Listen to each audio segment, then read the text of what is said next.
1980년대 말 복부인과 떴다방으로 상징되던 대한민국의 부동산 광풍, 그리고 2000년대 저금리와 재건축 붐이 다시 한번 시장을 뜨겁게 달궜습니다. 우리는 몇 번의 폭등과 그에 맞선 강력한 규제의 역사를 반복하며 부동산 불패라는 독특한 신화를 써내려왔습니다. 그리고 2025년 중국 GDP의 4분의 1을 차지하는 거대한 부동산 시장이 무너지고 있습니다. 헝다, 비구이 위안 등 한때 성장의 상징이었던 거대 개발사들이 연쇄적으로 부도 위기에 내몰리며 중국 경제 전체를 위협하는 거대한 시한폭탄이 되었습니다. 성장을 위해 부동산을 부양했고 그 결과 가계부채가 눈덩이처럼 불어났다는 공통점. 하지만 위기를 관리하는 방식과 그 파장은 전혀 다른 양상으로 전개되고 있습니다. 오늘은 한국의 경험을 거울 삼아 현재 진행형인 중국의 부동산 위기가 어디로 향할지, 그리고 그 거대한 파도가 우리에게 어떻게 밀려올지 심층 분석해보겠습니다. 한국 부동산 정책의 역사는 규제와 완화를 오가는 시소게임의 연속이었습니다.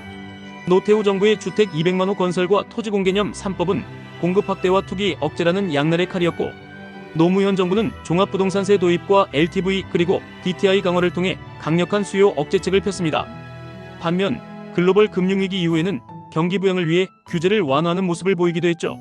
이 과정에서 우리는 몇 가지 중요한 교훈을 얻었습니다. 첫째, 풍선 효과입니다. 특정 지역을 규제하면 수요는 규제가 덜한 인근 지역으로 옮겨가고, 아파트 규제가 심해지면 비아파트 시장이 과열되는 현상이 반복되었습니다.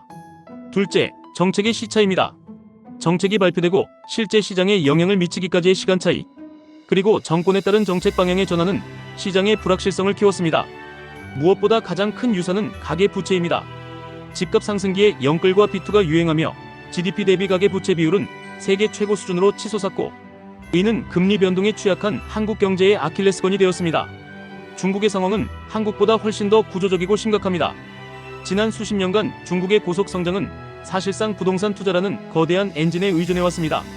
지방정부는 토지 사용권을 팔아 재정을 충당했고, 은행은 개발사에 막대한 자금을 빌려주었으며, 국민들은 자산의 70%를 부동산에 쏟아부었습니다. 하지만 영원한 성장은 없었습니다. 공동부유를 내세운 중국 정부의 강력한 규제와 제로 코로나 정책의 충격, 그리고 인구 감소라는 구조적 변화가 맞물리면서 거품은 터지기 시작했습니다. 특히 선분양 모델에 의존했던 개발사들은 자금난에 빠지며 공사를 중단했고, 이는 집을 분양받은 수많은 사람들의 피해와 사회 불안으로 이어졌습니다. 헝다, 비구이 위안 같은 거대 기업의 위기는 단순히 몇 개 기업의 부실이 아닙니다. 이는 지방정부의 재정위기, 그림자 금융을 포함한 금융 시스템의 부실, 그리고 소비 심리의 급격한 위축으로 이어지는 복합위기의 시작입니다. 부동산 시장의 붕괴는 중국 경제 성장 모델 자체의 붕괴를 의미합니다.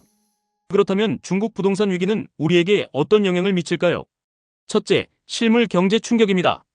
중국의 건설 경기 둔화는 철강, 화학 등 우리의 주력 수출 품목에 대한 수요 감소로 직접 이어집니다. 중국의 내수 소비가 위축되면 화장품, 가전 등 소비재 수출 역시 타격을 피할 수 없습니다. 둘째, 금융시장 불안입니다. 중국발 리스크는 외국인 투자자들의 위험 회피 심리를 자극해 한국 시장에서도 자금이 유출될 수 있습니다. 이는 원화 가치 하락과 주식시장의 변동성 확대로 이어질 수 있습니다. 셋째, 우리 부동산 시장에 주는 교훈입니다. 중국의 위기는 부동산에 과도하게 의존하는 성장이 얼마나 위험한지를 보여주는 생생한 사례입니다. 우리 역시 높은 가계 부채와 부동산 쏠림 현상이라는 숙제를 안고 있습니다. 이제 우리는 선택해야 합니다. 단기적인 경기 부양을 위해 다시 부동산 규제를 푸는 과거의 방식을 반복할 것인가? 아니면 고통스럽더라도 가계 부채를 줄이고 경제의 체질을 바꾸는 길로 나아갈 것인가? 중국이라는 거대한 거울은 우리에게 묻고 있습니다. 당신들은 다른 미래를 준비했는가?